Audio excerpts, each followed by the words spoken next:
As we progress to the first panel, I'd like to thank our next speaker, Renaud de Cazotte, for being here with us. He's coming from Paris, so as you know, in the last few days has been a painful experience, so we have to thank him doubly. And Renaud is Executive Director for Media at Altran, and is going to provoke our panel about new business models. A seguir teremos o nosso painel, que vai ser moderado pela Ana Torres Pereira, do Negócios, a quem também agradeço a presença aqui conosco. A Ana, tive a oportunidade de ser entrevistado por ela muitas vezes e, portanto, ela sabe que eu posso estar aqui a falar muito tempo sem dizer nada. E, por isso, vou apenas pedir-lhe que ela depois apresente os seus convidados. Muito obrigado. Thank you.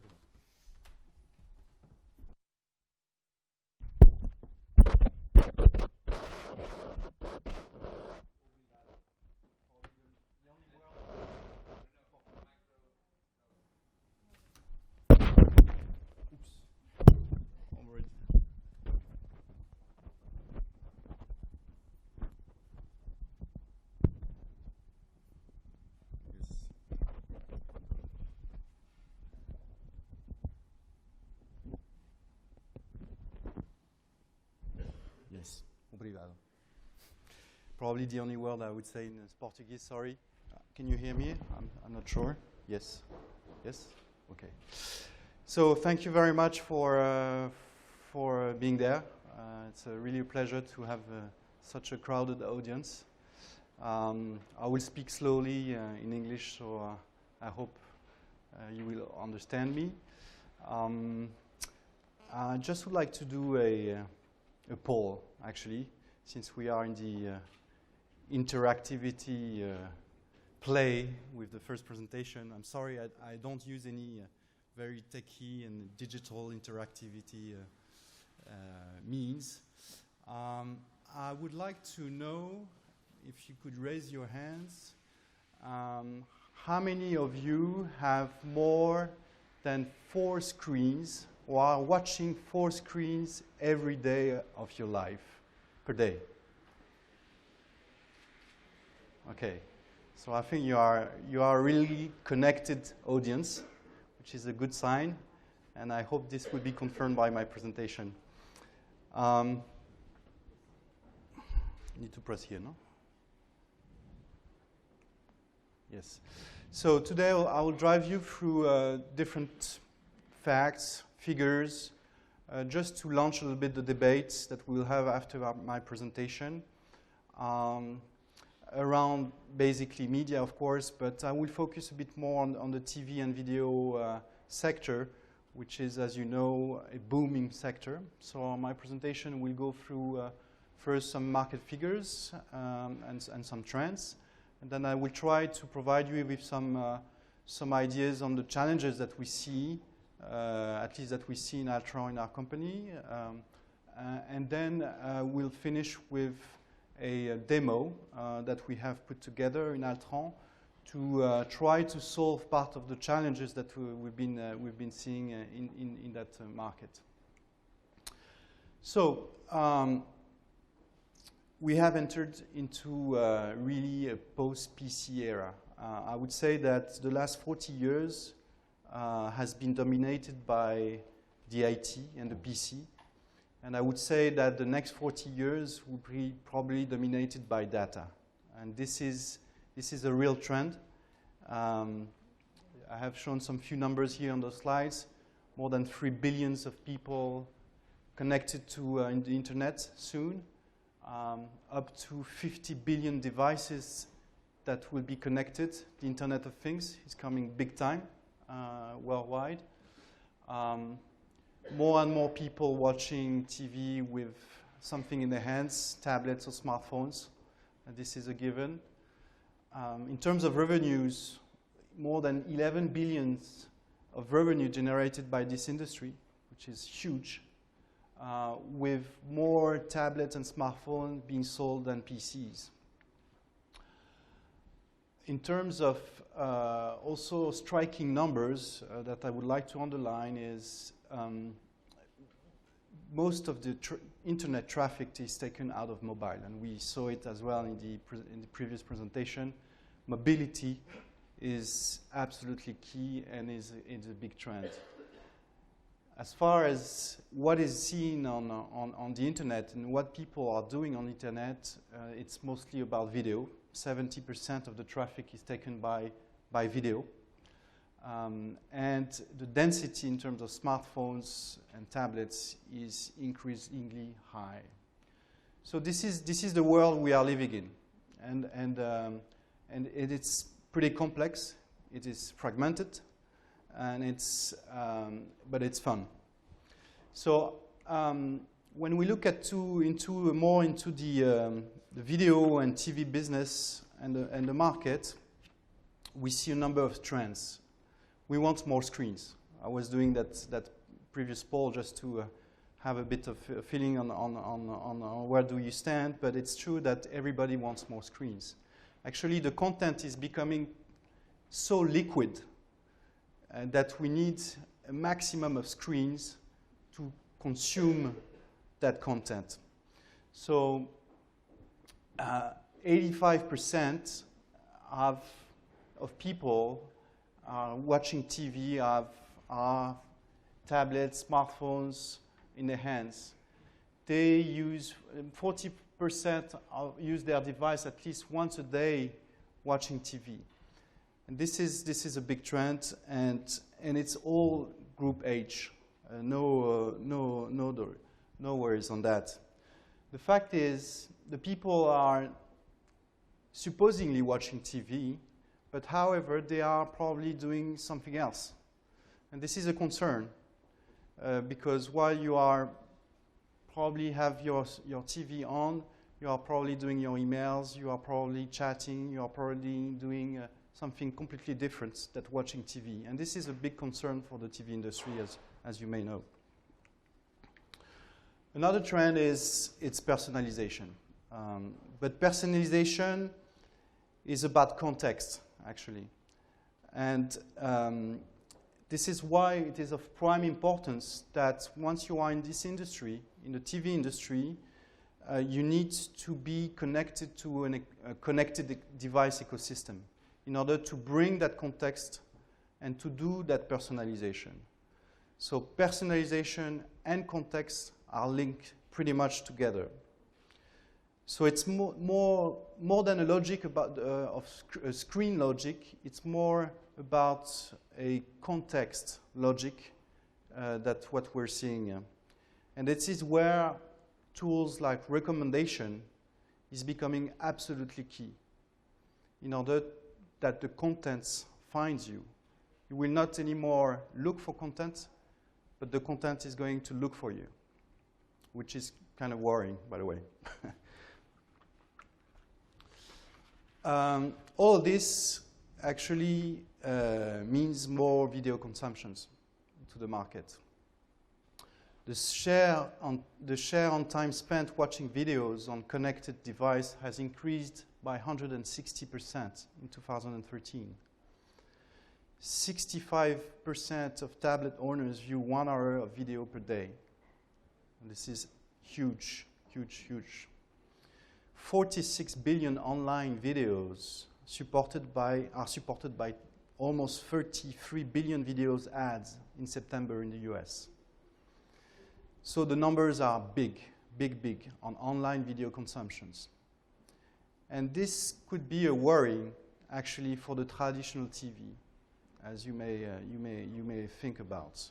And actually, there is an emerging trend in the US where traditional TV is starting to decrease. The viewing of traditional TV is starting to decrease with the impact of that online/OTT video boom.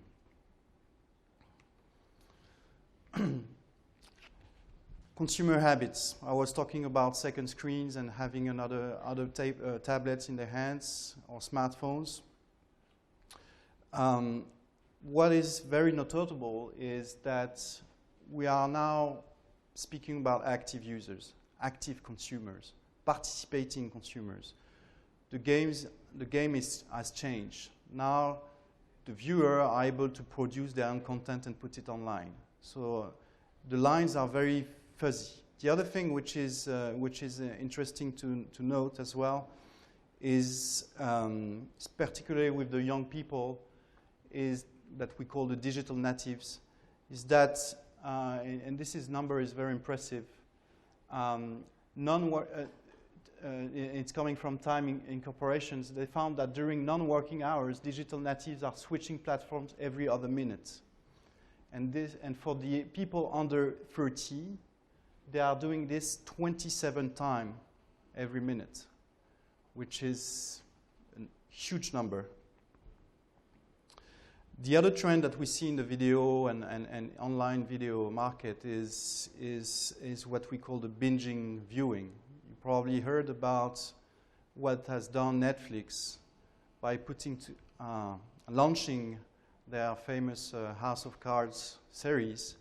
They've decided to disrupt completely the business model, the traditional business model, and putting in one time all the episodes of the series to launch it as a big hit. And they saw that actually the people consume that series all in one block. That's called binging. And this is also a big, big trend, which is creating, by the way, some challenges for the ad industry. So, of course, social, this is a given. I've put some examples of the social impressions for big sports events, which are absolutely amazing, whether it's the NBA, the Oscars, the Grammys Awards, or some series.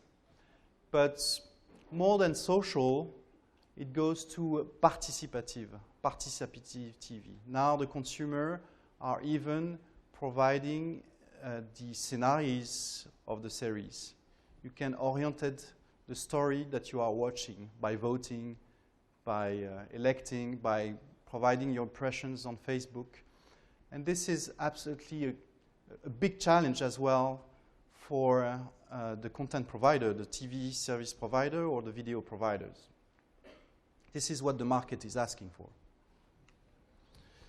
So from a technology standpoint, all this obviously creates some bottlenecks, and you obviously need to move forward when you are a service provider in that area. And the only way to move forward is to move toward IP. IP brings efficiency, it brings TV everywhere, it brings quality, it brings interoperability, but it's not enough. Now TV goes to cloud. And therefore you need to do that step two. We're speaking about cloud TV now, and this brings additional advantages, such as storage, for example, such as accessibility, such as knowing better the consumer behavior, and so on and so forth. But at the same time, it creates a lot of challenges on content rights, on business models between the different players. And then there's the famous debate about set-top box virtualization. Are we going this way? Will we keep those boxes in our houses? Will it be virtualized? This is also a big question mark. And we've definitely two ways of thinking that are debating today. So, looking at more the challenges, I was speaking about behavior, habits, numbers. In the TV markets, it's a big battle. Competitors are fighting strongly to get access to the maximum of viewers, but as well they are battling to get access to the content. So on one side you have the traditional players, the TV providers, the IPTV, the cable operators, the set-top box and the TV manufacturers that are also playing a big role, and then you have the OTT world. And the OTT world is taking ahead and taking a big step forward these days in that market. So one could think, is TV is video, but is video really TV? And this is also a question for us. So TV everywhere, yes, it's a given. Multi-screen.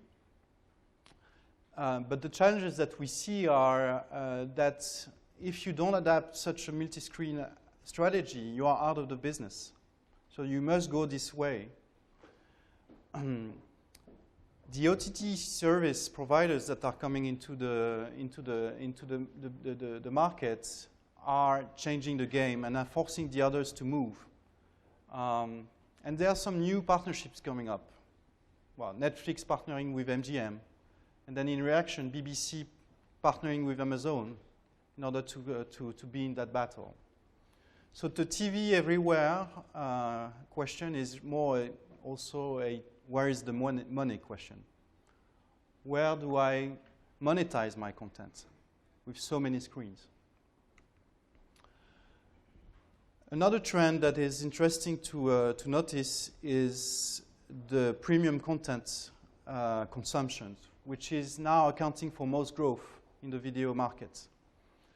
Pay TV is growing by 5% per year in Europe. But it's still a very fragmented market. And this is putting the ad business under pressure, the TV ad under pressure. So there are a number of battles around this. The battle for premium content, obviously, with the new players. The high demand for quality of experience. If you sell that high content, high premium content, the viewer will ask for high recommendation, high experience, and therefore recommendation is a key tool to have. Piracy, obviously, also a big challenge to control. And then there's a big battle to control that screen. I was saying that the video content is becoming liquid. I like that idea of liquidity because it shows well how important it is to have a multi-screen strategy. But in the same time, it's very difficult to control.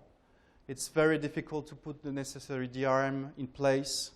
It's very difficult to fight against piracy on that. But in the same time, the players need to take into account in their strategic decisions, in their technology decisions, who are the new leaders in that area, who are coming big time in that TV industry. Android, YouTube, Amazon, Apple. Those are the new players that you need to deal with if you want to be successful into that area. Obviously, the video quality is important. Standardization, we are not yet there, I would say, because there are still plenty of standards.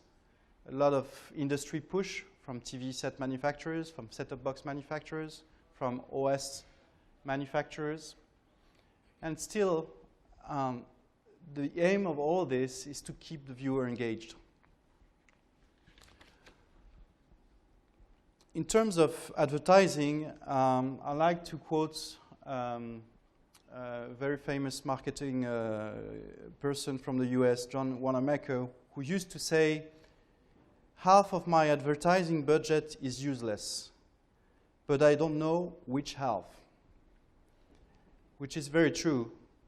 Even true that now, probably the efficient part of that budget is probably close to 1%. And 99% is probably useless. Because of that fragmented market with so many screens, so many ways to consume. So it's a very, very big challenge for the ad industry to monetize and to be at the right time, at the right place, to do those advertising. And this is also a big issue for the traditional TV service provider that are seeing that budget, $200 billion in the US. That is the sum of the total ad market for traditional service provider. This is escaping to the online video. So the way forward, if I could sum up, Internet will go faster and be more reliable, more accessible. That's point number one. Point number two, smart TV will develop with embedded connectivity, Wi-Fi, for example, and more apps. Video viewing on tablets and smartphones will continue to grow and will be used to access online TV and more. TV apps quality will improve due to more and more competition. 4K, we are now 4K is coming up big time. So the content adapt to 4K will come faster via streaming rather than traditional TV. Ads online videos will be personalized. We are now more and more talking about personal advertising. Big cable TV service provider will succeed probably in transiting to TV everywhere in order to avoid what we call the cord-cutting effect. As you know, in the US there was that trend of people cutting their service to the cable and preferring OTT services. And then innovation. Innovation is brought by, of course, the technology manufacturers, but I think it is pushed pretty much by the OTT players. And this must be taken into account. So I think innovation, and this is a good transition, is one of the areas that can solve some of the problems. It is true that during 2 decades, because the web is only 20 years old, we saw that the internet and that digital wave has transformed completely the 3 pillars of that industry. The content creation and the production, the TV and the video distribution models, and the consumptions we saw. So this is changing everywhere. In order to try to solve part of the problem, within Altran we have decided to invest into what we call a platform, and we call that vision. Basically, and you'll see a demo at the coffee break, it unites basically the services that a service provider would like to provide to its customer through a dedicated platform. So whether it's OTT platform, VOD platform, live platform, e-commerce or T-commerce platform, advertising platform, and so on and so forth. And the idea is to build a number of features that are very relevant for our customers, for the viewers, and deliver it seamlessly to our viewer. So basically, it's a second screen platform that solves that problem of the viewer not being engaged while watching TV. As I was mentioning at the beginning, the viewers are usually doing something else while watching TV, and this is an issue. These platforms, between other things, allows, thanks to interactivity, thanks to automated content generation and content recognition, to put back in the loop the viewer by enriching information to its tablet and to its smartphone and provoke interactivity. So you will see after that a demo that will be much clearer and there's nothing more than a practical demo. To conclude, and this is the only marketing slide I would have on Altran, we are pretty much focused on that market, as you can imagine, and we have a number of teams that are able to serve the different players of that industry with centers of expertise across the world on different technologies. We love innovation, and this is why we are going to show you that demo on second screen called Vision, and this is for us a good way to solve some of the problems. And we have, of course, an international presence, and also we are also managing an ecosystem of partners, technology partners, sometimes big companies, as well as smaller companies, in order to put together those solutions in order to solve part of those challenges that we've seen previously in my presentation. Okay, thank you.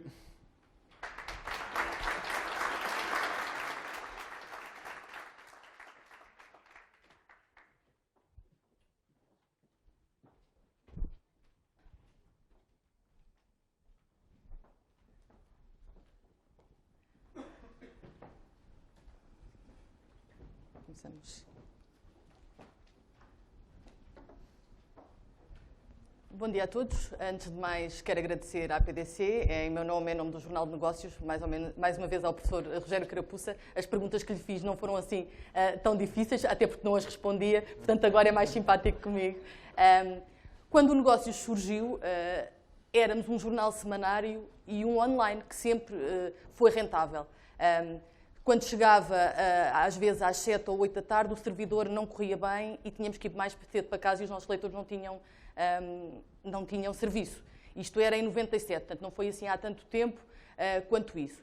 Hoje os nossos leitores não só estão no papel, em diário, como estão no online, como estão no iPad, como nos veem na CMTV quando fazemos diretos e, portanto, querem estar em todo o lado. Se as nossas fontes querem estar em todo o lado, isso eu tenho dúvidas, porque ainda querem estar no papel mais do que estar online. A verdade é que os modelos de negócio estão a mudar. Nós ainda não sabemos os mídia, pelo menos os do papel e os do online, estamos aqui à procura do verdadeiro modelo. Aqui estamos um bocadinho a falar também da televisão. Passo a apresentar os meus convidados, ou pelo menos os convidados da APDC, que vão fazer parte deste painel, porque eu espero que eles falem entre eles e que a minha intervenção seja quase nenhuma. E, portanto, aqui à minha direita, Jorge Graça, administrador da NOS, que é responsável por áreas de produto, marketing, desenvolvimento, CRM e afim. José Freire, que é Chief Operating Officer da empresa, responsável de distribuição, Content Sales, Marketing, Multimédia e também afins. E, portanto, isto é recorrente. Luís Cabral, administrador executivo da Média Capital Rádios, que acumula também a função de diretor-coordenador comercial do Grupo Média Capital. E, por fim, não menos, Pedro Gingeira Nascimento, diretor de Estratégia e Gestão de Programas da Vodafone. Muito obrigada a todos. Obrigada por aceitarem perguntas de uma jornalista de economia. Não vos vou perguntar números, porque vão-me dizer nós não falamos em números, muito menos nesta altura, mas a verdade é que falámos aqui de um conjunto de tendências que ninguém só suporta um ecrã. Portanto, levamos com o ecrã no trabalho, queremos levar o ecrã para casa, levamos o ecrã no automóvel e às vezes somos multados. E, portanto, Jorge, começo por si.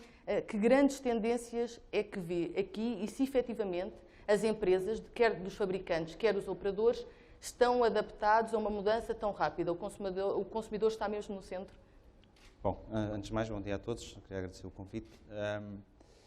A pergunta é um bocadinho grande e acho que, e não sei, tentando pôr... o consumidor mexe-se à velocidade que se mexe. Isso é uma constante e isso não é nada que eu consiga, ou creio todos os participantes que aqui estão, possam fazer alguma coisa relativamente a isso. Okay? Um bocadinho como quando tivemos a primeira apresentação, o cliente e o consumidor está sempre no centro. É verdade, todos nós aqui não podemos contornar o facto que as pessoas hoje, todas elas têm telefones, todas elas têm tablets, todas elas consultam os... Isso é uma constante que nós temos no nosso setor e, portanto, a questão aqui passa a ser um bocadinho como é que nós, que temos uma série de, aqui esta palavra, os modelos de negócio, mas na prática é como é que nós monetizamos e geramos dinheiro com tudo aquilo, com as nossas diferentes atividades, como é que nós conseguimos acompanhar isso. Um dos grandes desafios é um bocadinho exatamente o tema da velocidade. Nós, neste caso, no nosso caso, somos uma Somos uma plataforma de distribuição e todos os investimentos que nós fazemos são investimentos que têm uma duração e têm toda uma lógica de abordagem que não é necessariamente compatível com o grau de velocidade a que as coisas acontecem. Vocês sabem, por exemplo, a Apple todos os anos lança um iPhone novo com funcionalidades novas. A rede não funciona à mesma velocidade. Ninguém consegue, não há maneira de acompanhar o ritmo, pelo menos de uma lógica de infraestrutura. Nós acompanhamos, tentamos prever, tentamos projetar para a frente, mas há um tema claro de velocidade que causa um desafio grande, porque, e se calhar aqui eu estou mais do lado do operador e também tenho aqui, também está ali mais para o fim, a Vodafone, mas há também um tema sério de como é que a gente gera o ciclo de vida dos investimentos que fazemos. Por exemplo, do lado aqui falou o tema da set-top box e o desafio da set-top box, como é que a set-top box é um investimento que se faz. Se chega ao 4K e todas as pessoas começam a consumir ou só querem consumir 4K, todo o investimento que é feito em set-top box torna-se obsoleto, porque naturalmente não consegue fazer a evolução à mesma velocidade. Portanto, o desafio está lá, não há propriamente uma resposta. Eu creio é que há algures entre aqui todos os nossos participantes, isto aqui na prática nós representamos uma cadeia de valor, eu neste caso estou numa das pontas, porque estou na ponta da entrega, temos aqui 2 participantes que estão no outro lado da ponta, que estão na geração dos conteúdos. Algures nesta nossa equação, o dinheiro tem que continuar a fluir, não é? Portanto, como é que nós lidamos com algum esvaziamento de valor que acontece, porque há aqui alternativas, há aqui expressões que aparecem a trocar a monetização no mundo digital. É um tema complicado, aliás, mais preocupante do que ter os miúdos a brincarem com o iPad e tudo mais, é que a preocupação de lá, para além do tempo que eles passam a ver aquilo, é mais que eles não estão habituados a pagar. Ou seja, há lógicas de consumo, todo o acesso. Nós estamos aí, todas as gerações que vêm aqui à frente estão habituadas a ter acesso a tudo a zero. Isto é um conceito. Pois, se nós projetarmos isto para a frente, quem é que depois vai pagar a conta? Torna-se aqui um desafio complicado. Isto nem tudo vai ser pago com anúncios e nem tudo vai ser pago para eu mais conseguir saber. Mais complicado quando a Vodafone baixa os preços e obriga a nós também a acompanhar. É uma mas já lá diferente. vamos, já Isso lá é uma vamos. equação diferente, mas também já podemos lá falar vamos. sobre essa A verdade equação. é que falamos do 4K e ainda acha que ainda vai demorar algum tempo, o preço ainda está um bocadinho proibitivo, mas para a empresa ou para a mídia capital, estes senhores oferecem tecnologia que dá para ver 7 dias para trás, daqui a um tempo, um mês para trás, e já ninguém vê televisão em direto. José, como é que um produtor de conteúdos pode lidar com isto e tem que vender publicidade quando os seus clientes não estão em direto? Bem, isso não é bem assim, primeiro, porque estamos a falar basicamente dos horários principais de consumo de televisão, o horário nobre, das 8 às 20 horas, às 24 em Portugal. É verdade que há muita gente, e eu próprio quando chego a casa, às vezes tenho que parar uns segundos para perceber o que é que exatamente está a passar na televisão, porque não é necessariamente o programa que devia estar no ar àquela hora, é verdade. Mas também é verdade que muitos dias da semana as pessoas simplesmente não têm paciência ou disposição para estar a utilizar o controle remoto, a andar para trás e simplesmente sentam-se no sofá e vêem. E ainda temos, graças a Deus, se calhar mais de metade do mercado é dessa maneira. Pronto, aqui eu admito que o Jorge tem mais informação sobre esse tipo de utilização do que nós, mas é mais uma capacidade que hoje as pessoas têm, mas que não, na prática, dificulta-nos um bocado o negócio. As audiências dispersam-se, mas a grande massa da audiência continua